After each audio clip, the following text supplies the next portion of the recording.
Olá, tudo bem? Que bom que você veio. Nós hoje vamos discutir um assunto de extrema importância: o poder fisiológico da água. A água é o nutriente mais abundante que existe no corpo. E, infelizmente, pouco conhecido na medicina. A medicina não dá valor à água. Ninguém estuda a água como nutriente. Você sabe que todas as grandes ideias são controversas ou foram durante algum tempo no passado. Então, o assunto água, se você leva para a faculdade de medicina para discutir esse assunto, isso aí não interessa. Isso não é importante. Como não é importante? 69% do corpo é água. Ora, se 69% do corpo é água, a água tem uma importância fundamental, maior do que qualquer outro nutriente. E nós, na medicina, aprendemos muito pouco e sabemos muito pouco sobre água. Então, vamos ver o que a gente pode desvendar aqui. A substância mais abundante no corpo e pouco lembrada na prática médica. Vamos ver como é que a água se distribui no nosso corpo. Então, vamos pegar um indivíduo de 70 quilos, que tem aproximadamente 42 litros de água. Aqui eu tenho a célula, grande parte dessa água, ou seja, 2/3 da água do corpo é intracelular. Esse indivíduo tem 28 litros de água dentro da célula. Aqui ele tem 9,5 litros, que corresponde a 22,6% no interstício. E o restante, 10,7%, 4,5 litros no sangue. Então é fácil você entender que quando nós sofremos uma desidratação, a desidratação é uma saída de água da célula. Então a célula, que é a unidade da vida, desidratada, começa a perder a sua funcionalidade. E os estudiosos no assunto chegam à conclusão de que hoje aproximadamente 30% das pessoas estão caminhando nas ruas desidratadas. Porque, em geral, nós ingerimos menos água do que necessário, daquilo que deveríamos ingerir. A molécula da água, ela é constituída de um oxigênio, que aqui está representado em vermelho, e 2 hidrogênios, que aqui estão representados em branco. Então, eles são ligados por covalência, onde você tem 2 átomos de hidrogênio e 1 átomo de oxigênio. E eles são por covalência, então os elétrons vão circular aqui. A água tem uma polaridade, onde a parte hidrogênica da água é positiva, a parte oxigênica da água é negativa. Isso vai ter uma série de repercussões. Então existe um ângulo nessa água. Uma água, em geral, tem um ângulo de 104,5. É o ângulo de abertura entre um hidrogênio e outro. Esse ângulo varia, dependendo do estado físico da água. Por exemplo, uma água que se coloca numa reunião de 6 moléculas, que é conhecida com o nome de água hexagonal, que nós vamos mostrar daqui a pouco, o efeito terapêutico de uma água hexagonal, esse ângulo aumenta para 109,5. Então esse ângulo varia de acordo com uma série de coisas. Por exemplo, quando você magnetiza a água, você tem um magneto, coloca a água sob a ação desse magneto. O que o magneto faz na realidade, ele muda o ângulo dessa água. E quando ele muda o ângulo da água, ele consequentemente muda o número de moléculas que se reúnem. Em outras palavras, eu posso criar uma água hexagonal, que seria a água ideal, seriam 6 moléculas de água juntas, de cada vez formando o que se chama um cluster, um aglomeramento, utilizando, por exemplo, ímãs. E às vezes você encontra no mercado dispositivos sendo usados para colocar dentro da água, para magnetizar a água. Os estudos mostram que a água hexagonal, ela é muito mais benéfica ao corpo do que a água formada na forma de pentágono. Então, nas células cancerígenas, por exemplo, nas proteínas cancerígenas, tem muito pouco água hexagonal em volta daquelas proteínas. Predomina a água com 5 moléculas. E quando você faz um tratamento e melhora, ela vai passando de pentagonal para hexagonal. Ou seja, o ideal seria a água se posicionar de modo a formar 6 moléculas, formando um hexágono. Então aqui está uma água perfeitamente hexagonal, que tem um grande efeito terapêutico, e vocês vão ver as consequências físico-químicas da água se posicionar desse modo que está aqui, na forma hexagonal. O Dr. Mu-Sik Jeon, que é um sul-coreano, uma autoridade em água no mundo, ele afirma que a água que circunda as proteínas anormais, causadoras de câncer, tem uma diminuição significativa do número de estruturas hexagonais.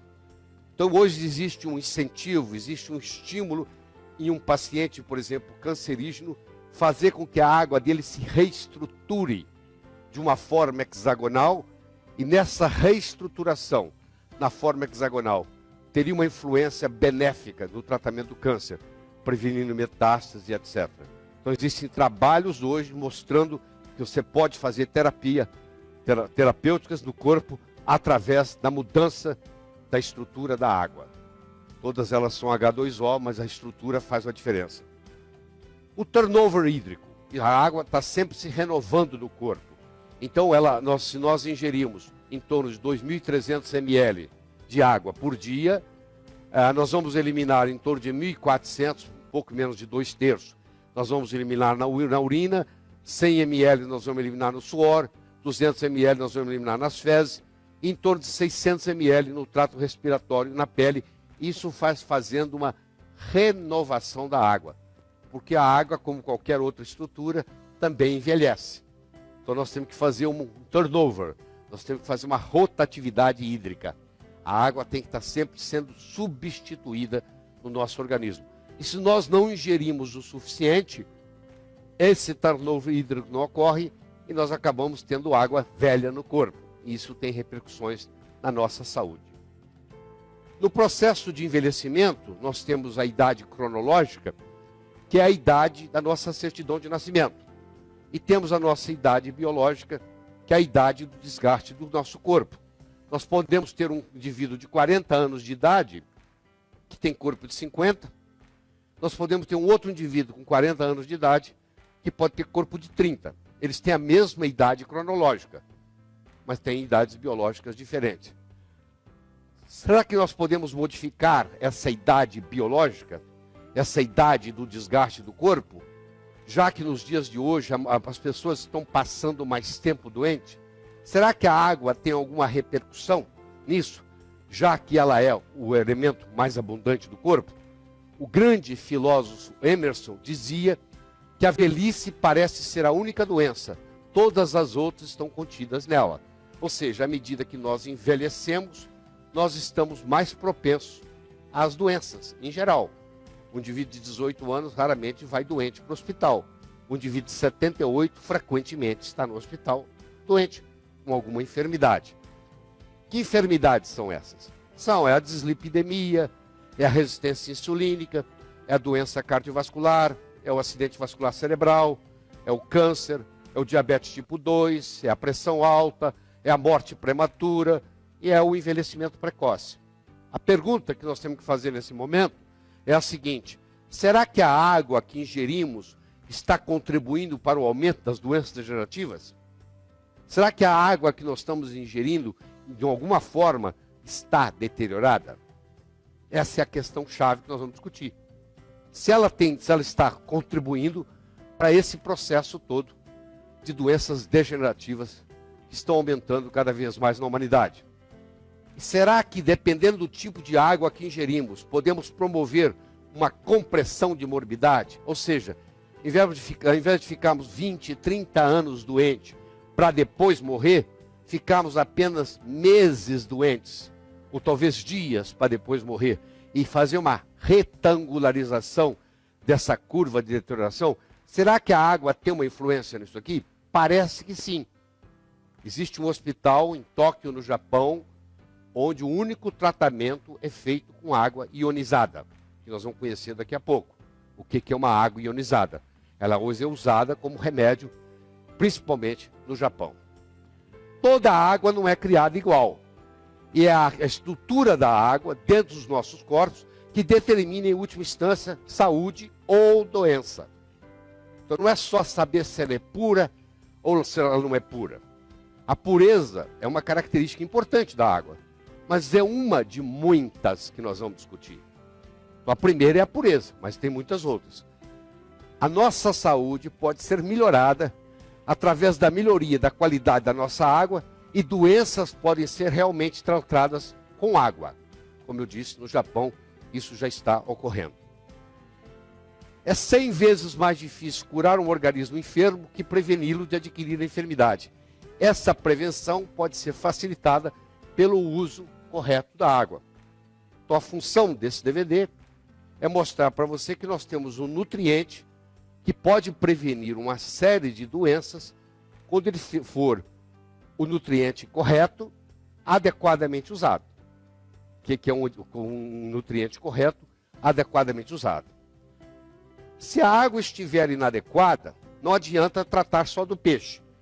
A analogia que eu estou fazendo aqui é que o peixe seria a célula e a água seria o interstício. Já que nós somos um aquário ambulante, quando as nossas células estão doentes, a primeira coisa que nós temos que fazer é verificar como é que está o interstício, como é que está a água do aquário. Então, se o peixe está doente ou porque a água está contaminada, se eu quero tratar esse peixe, a primeira coisa que eu vou fazer é limpar o aquário. O limpar o aquário no ser humano significa aumentar o turnover hídrico. Ou seja, por um período eu vou utilizar mais água. Eu vou tomar 3, 4 litros de água por dia para fazer uma desintoxicação. Essa desintoxicação é feita com mais água e uma água apropriada, que nós vamos entender no desenrolar dessa palestra. Quais são as qualidades da água potável? Eu sei que a primeira você conhece. Eu gosto de tomar uma água pura. Claro, pureza é fundamental.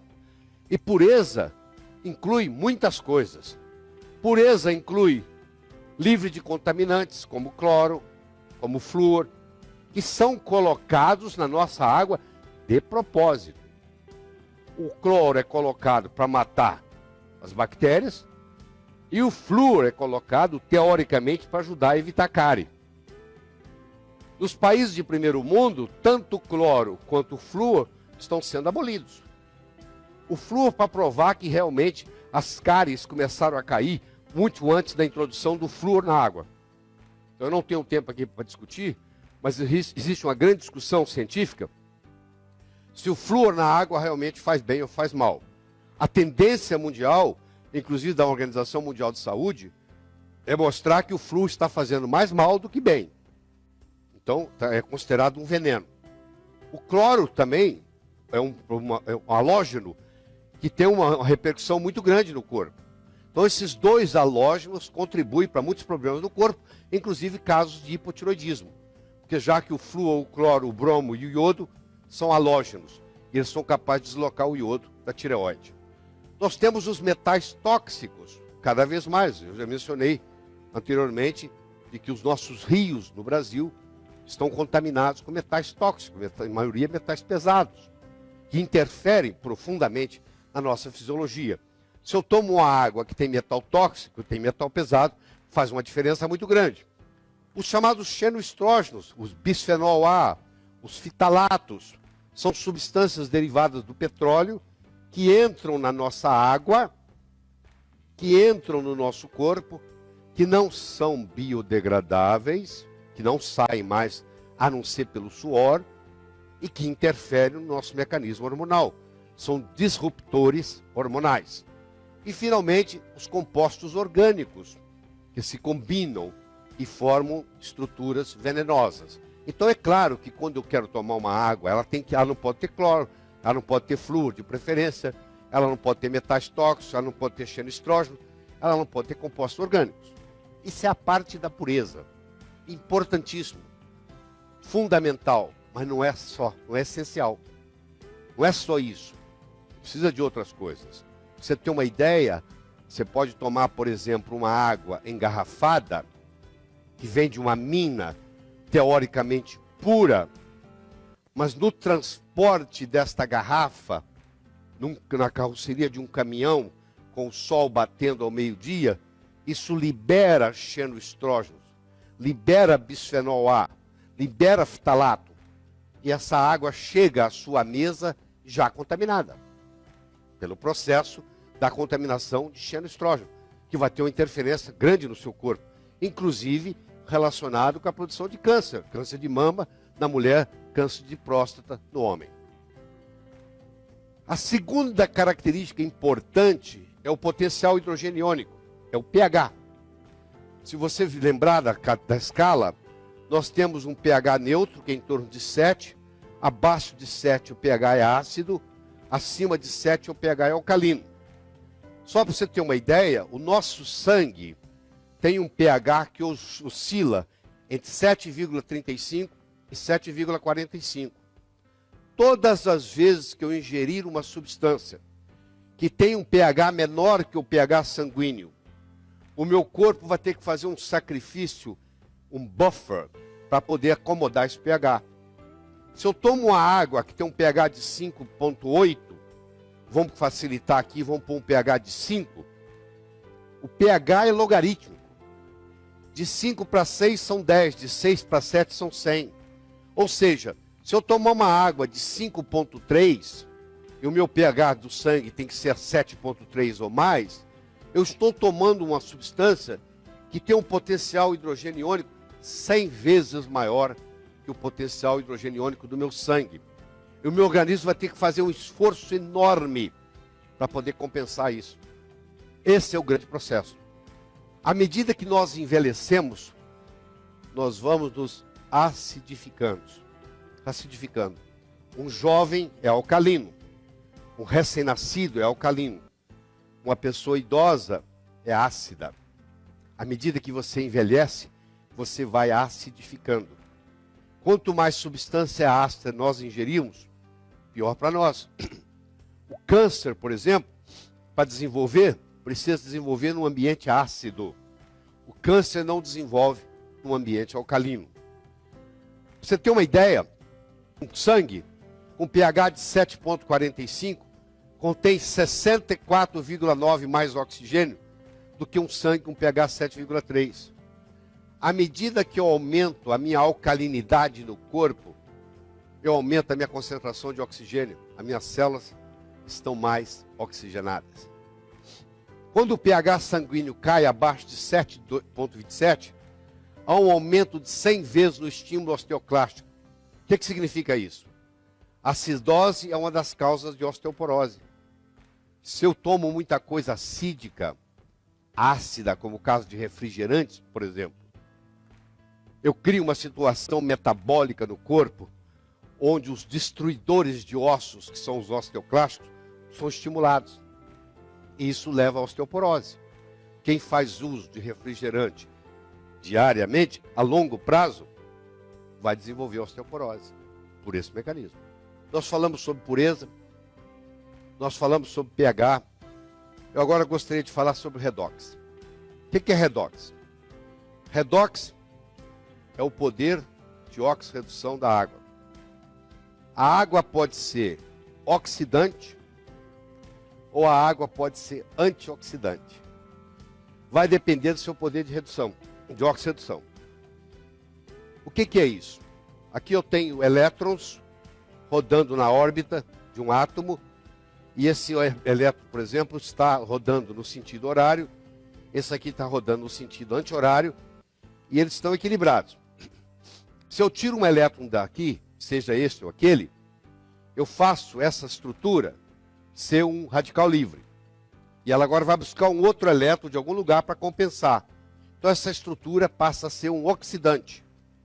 E ela pode lesar o corpo, que ela vai desencadear reações em cadeia.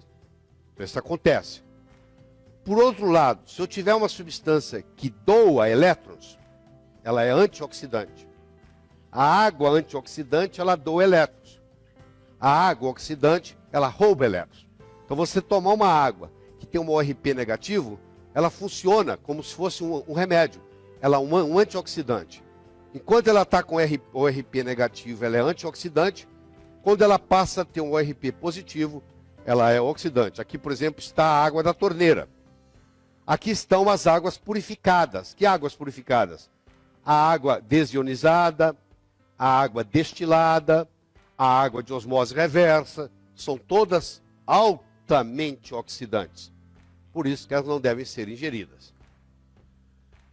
A água elimina toxinas. As toxinas, em geral, são positivas. E a água, sendo negativa, ela junta aquela partícula positiva da toxina e leva. Por isso que a negatividade é importante, para eliminar as toxinas.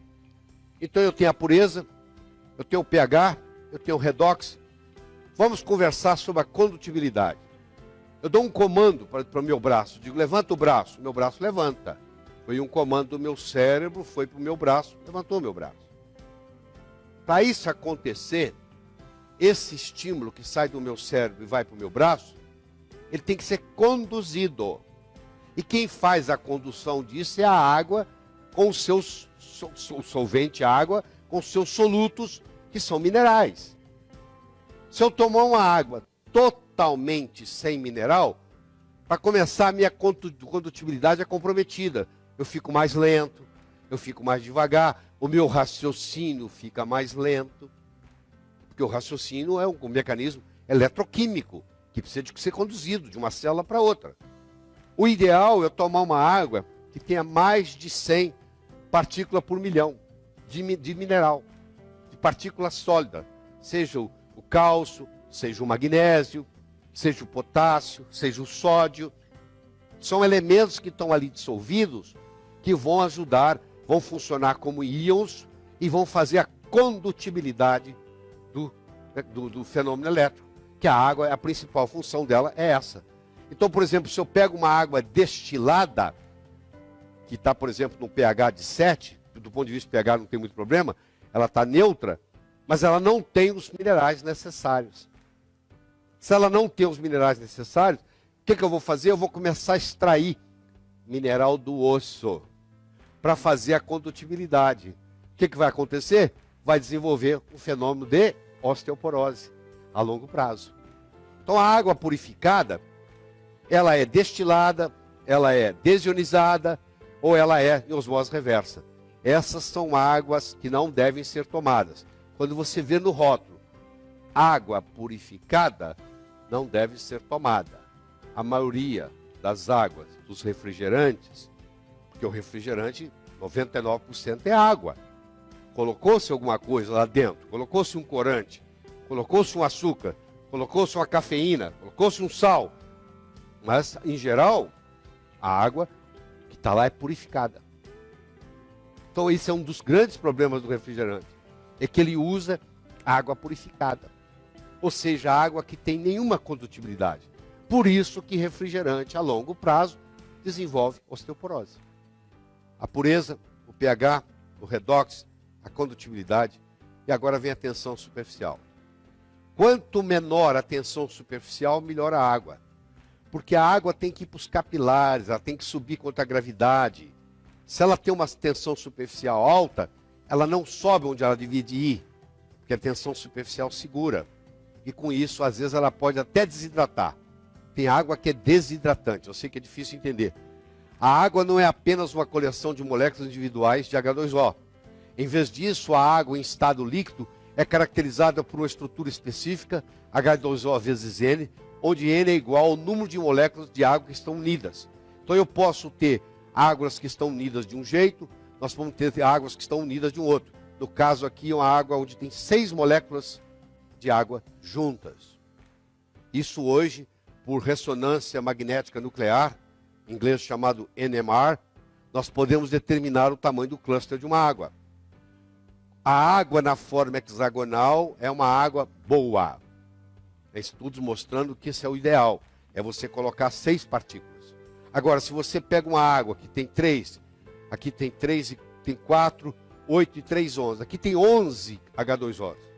Esse cluster aqui, ó, cria uma tensão superficial muito forte.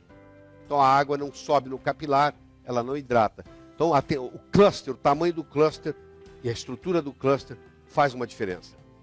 A água magnetizada tem uma menor tensão superficial. Quando você põe a água no efeito de um magneto, você muda o ângulo, aquele ângulo que eu mostrei no começo, e consequentemente você muda o tamanho do cluster, o tamanho do aglomerado. Então, a água tem que ter pureza, tem que ter um bom pH, tem que ter um redox negativo, tem que ter uma boa condutibilidade e tem que ter uma baixa tensão superficial. Essa seria a água ideal. Essa água ideal é chamada de água ionizada. Ionizar significa ganhar ou perder elétrons. No caso, ela ganhou elétrons. Ela tem elétrons para distribuir. Por isso que ela é uma substância antioxidante. Praticamente todas as toxinas do corpo têm uma carga elétrica positiva. Portanto, cargas negativas têm um papel de desintoxicante. Então, a água que tem cargas negativas, ela funciona como desintoxicante. A parte negativa da água vai se ligar à parte positiva do tóxico e vai desintoxicar do seu corpo.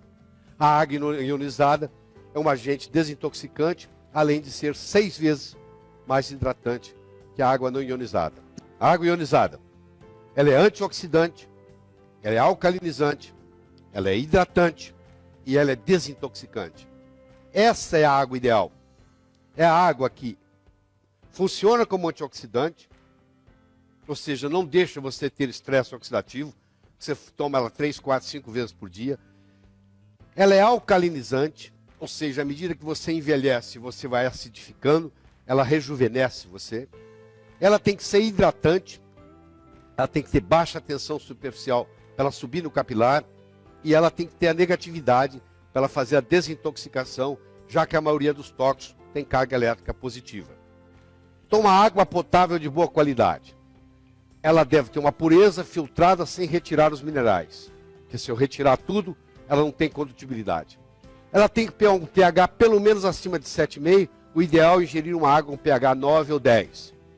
Ela tem que ter um ORP, um redox negativo, para funcionar como antioxidante. Se ela tiver um ORP positivo, ela é oxidante. Ela tem que ter uma tensão superficial baixa, hidrata melhor, facilita subir no capilar mais. E ela tem que ter uma estrutura estruturada em microclusters. Ela tem que reunir em grupos de 6 moléculas de água, formando um hexágono. E ela, pelo menos, tomar de 6 a 8 copos por dia. E quando você está num processo de desintoxicação, você tomar muito mais. Muito bem, é isso aí. Nós fizemos a volta toda e chegamos aqui. Então não é só pureza. É pureza, é pH, é ORP, é condutibilidade, é tensão superficial. Então esse é o material que eu gostaria de trazer para você sobre água. Vai fazer você refletir. Eu quero plantar uma semente aí. Agora a história fica com você. Vá para a internet, investigue, procura. E você vai ver que a água pode ser um agente terapêutico. Muito obrigado.